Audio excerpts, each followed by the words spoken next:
Достар, бұл ревью біз жалғастырамыз. Әли Оқапов ағасы Шүкеновтың шығармашылығын насихаттауды қолға алғанымен жоспарлары жүзеге аспай келгенін айтады.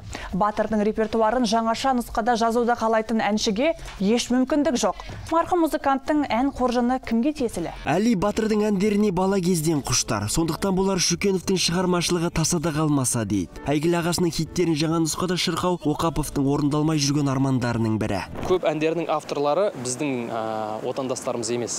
Ресей және де ТМД елдерінің композиторлары, және де авторлық құқық бар ғой, мысалы, қоғам бар. Сондықтан сол жағынан кейбір әндерді айтуға болмайды. Тіпті 10-15 ән жинап, өз даусымен, өз нұсқамда тіпті арнау ретінде альбом шығармасқа дегендей. Айтпақшы, Сырымтай еңсепті дәл осындай жоспардың жетегінде жүр. Тіпті тыңдармандары әнші жігіт пен Батырханның дауысындағы ұқсастықты жиі айтады. Мәселен, мына туындының түп нұсқасын Шүкенов былай шырқаса.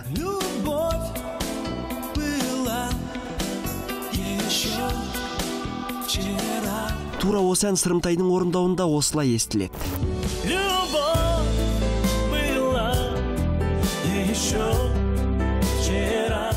Аға, мен қатты еліктемеймін, сіздің даусыңызға қатты ұқсата алмаймын. Ұқсауға да мүмкін емес қой. Бірақ енді сөйтіп айтып жатырмын да, енді кісілер бәрі айтады, Батырхан ағамыздың даусына ұқсайды екен деп. Неге деп сұрап жатырмын. Ағам айтады, енді менің және де Мұрат Насыров және сенің тембрларымыз ұқсайды. Сол себепті енді сондай болып тұр.